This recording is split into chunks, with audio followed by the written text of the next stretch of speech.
En Côte d'Ivoire, le nouveau gouvernement est connu. Nous en parlerons dans ce journal. Et puis The Oulaye Group TV, une télévision dédiée au crowdfunding lancée à Abidjan. Les détails aussi dans cette édition.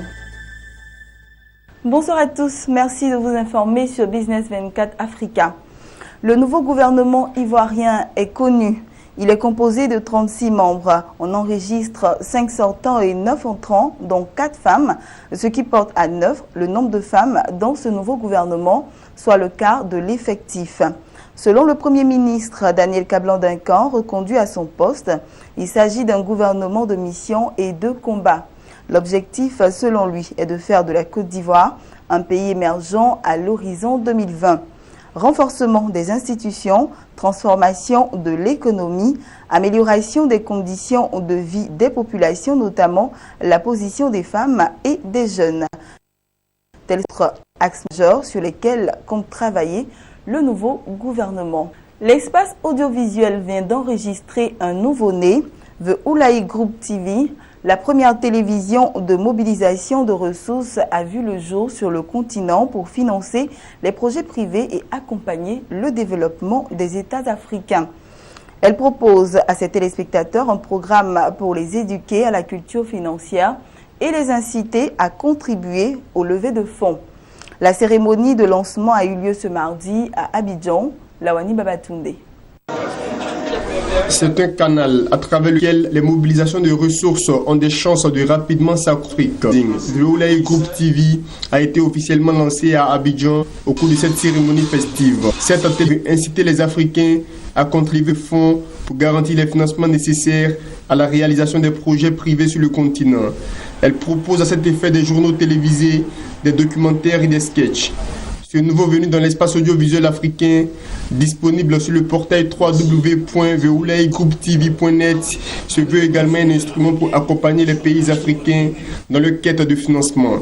Cet outil de communication nous permettra à coup sûr de pouvoir apporter notre touche au chômage, au manque de financement, mais aussi et surtout à la pauvreté.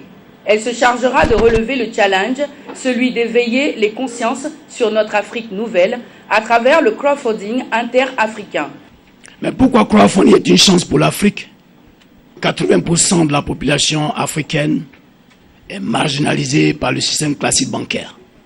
De ce fait, nos gouvernements ont un manque à gagner en termes de recettes fiscales, ce qui les handicape grandement dans l'exercice de leurs fonctions, dans l'application réelle de leur programme de gouvernement.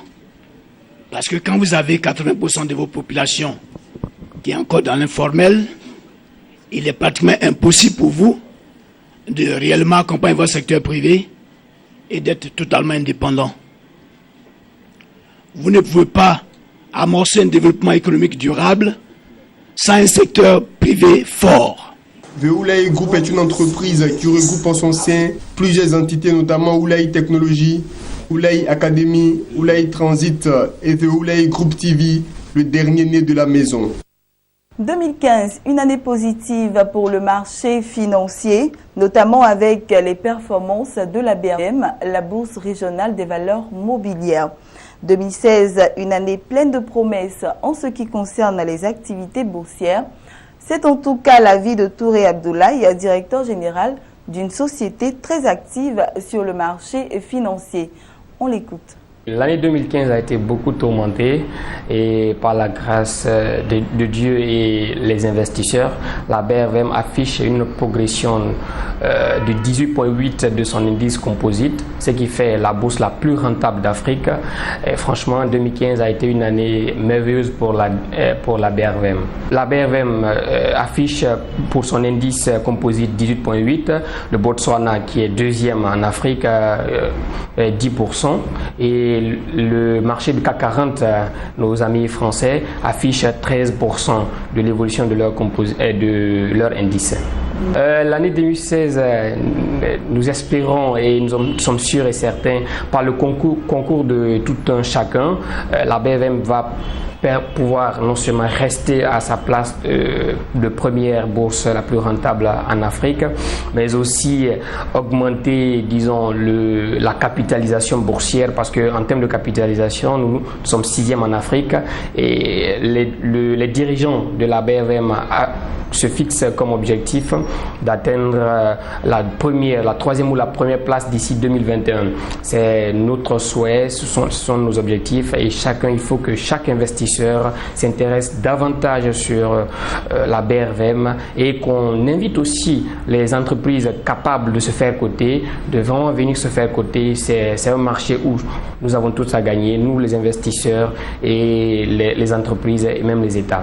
Nous souhaitons que le bonheur, santé, prospérité, mais surtout beaucoup d'audace, parce que sur les marchés, il faut être très audacieux. Je vous promets, si vous êtes audacieux, les marchés seront là pour vous, et notre entreprise sera là pour vous orienter et vous permettre de profiter des meilleures opportunités sur les marchés financiers. En bref et en images, First Bank of Nigeria a annoncé le démarrage des activités de sa filiale sénégalaise, constituée suite à l'acquisition de la totalité des actions de l'International Commercial Bank of Sénégal. First Bank of Nigeria avait finalisé fin 2014 l'acquisition de l'International Commercial Bank of Sénégal auprès de l'International Commercial Bank, une banque malaisienne basée en Suisse et ayant des filiales en Afrique, en Europe de l'Est et en Asie.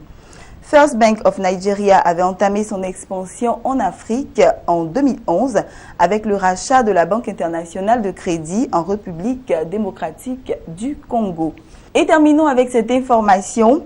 La South African Airways se trouvera-t-elle bientôt à court de liquidités?